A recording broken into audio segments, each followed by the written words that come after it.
Hello everyone, welcome back to my nutrition topic. Nutrition क्या होता है? सबसे पहले हम ये देखेंगे कि न्यूट्रिशन होता क्या है। What is nutrition? Nutrition is the mode of taking food by an organism, यानी भोजन ग्रहण करने की विधि को हम पोषण कहते हैं। Mode of nutrition in plant, पौधों में न्यूट्रिशन कितने प्रकार का होता है देखेंगे। न्यूट्रिशन, अब यहाँ पे हमने 2 टाइप्स न्यूट्रिशन लिया हुआ है, ऑटोट्रोप्स और हेटरोट्रोप्स। हेटरोट्रोप्स और ऑटोट्रोप्स क्या होता है इसको देखेंगे। Autotrophs the mode of nutrition in which organism make food themselves from simple substance is called autotrophs. It means autotroph nutrition वह न्यूट्रिशन होता है जिसमें ऑर्गेनिज्म अपना भोजन स्वयं बना लेते हैं। जैसे एग्जाम्पल के लिए प्लांट्स। अब प्लांट्स को देखिए आप, प्लांट्स अपना भोजन स्वयं बनाते हैं। प्लांट्स अपने भोजन के लिए किसी पर डिपेंड नहीं होते। हाँ, दूसरा आता है heterotrophs, the mode of nutrition in which organism can not make food themselves is called heterotrophs. अब देखेंगे हेटरोट्रोप्स क्या होता है। हेटरोट्रोप्स वह न्यूट्रिशन होता है, हेटरोट्रोप न्यूट्रिशन का वह मोड्स होता है जिसमें ऑर्गेनिज्म अपना फूड स्वयं नहीं बना पाते।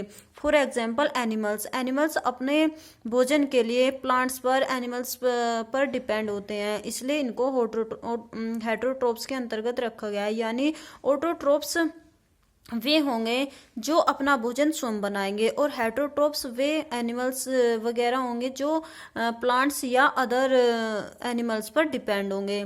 बच्चों, आप समझ गए होंगे कि पोषण किसे कहते हैं तथा प्लांट्स में पोषण विधि क्या है।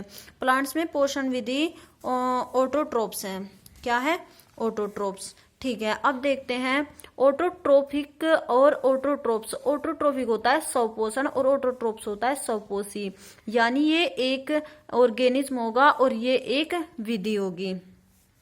ठीक है, अब देखेंगे need of nutrition. All living organism required food to survive.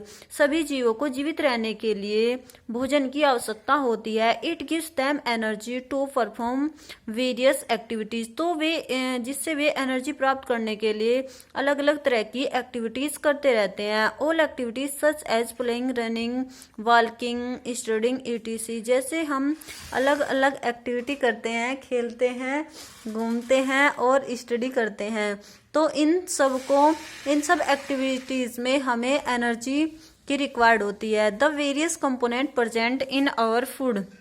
हमारे भोजन में अनेक प्रकार के कंपोनेंट्स होते हैं, such as carbohydrate, proteins, fats, vitamins and minerals provide energy to our body. These are also important for growth and development of the body. तो हमारे न्यूट्रिएंट्स में अनेक प्रकार के न्यूट्रिएंट्स होते हैं, जैसे carbohydrate, protein, fats, vitamins and minerals, जो हमें एनर्जी प्रोवाइड करते हैं और ये हमारे विकास और वृद्धि के लिए भी महत्वपूर्ण होते हैं।